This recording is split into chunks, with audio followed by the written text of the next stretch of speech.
Imagine a situation where you want something, but you don't have the money for it.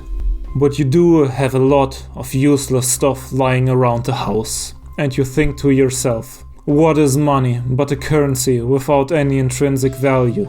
State issued and declared by a government as its legal tender. And the only value it has because of its government's decree. It is but a medium for exchange, something called fiat money, derived from the Latin word fiat.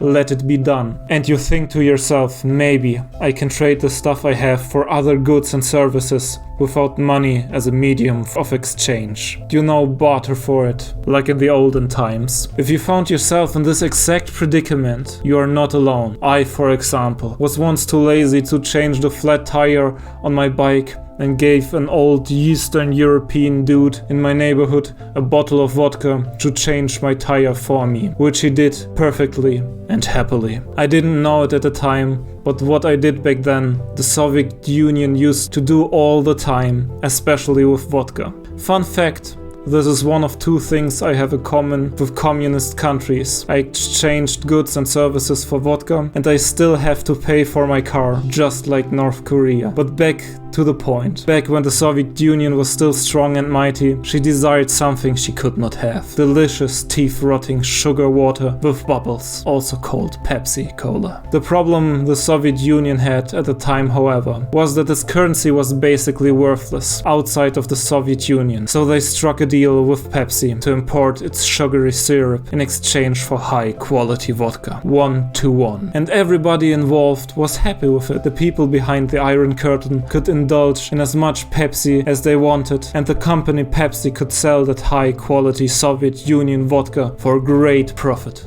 Until one fateful day, the Soviet Union invaded Afghanistan, and an anti-USSR sentiment rose in the nations Pepsi was selling the vodka to, and people stopped buying that vodka. And Pepsi, the company, not wanting to give up on the deal they had with the Soviet Union.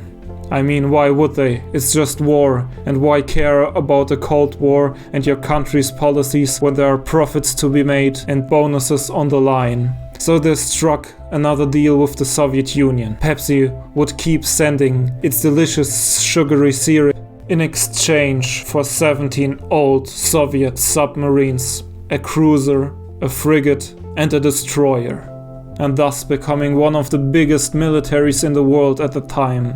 As one does. And hey, disarming parts of the Soviet Union while making profit was probably a good thing, as we read from an American. As you know, Pepsi is American.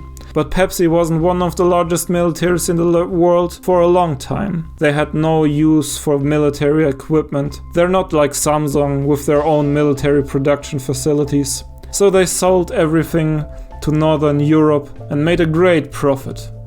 So what do we learn from all of this? Well, I could say, as long as you're creative and willing to compromise a little bit, you, my dear viewer, can still make a lot of cash, as you should, to make your parents proud. Or something like that. I hope you enjoyed everything, and well, leave a comment, leave a like, engage with the video, and share it. So, have a nice day.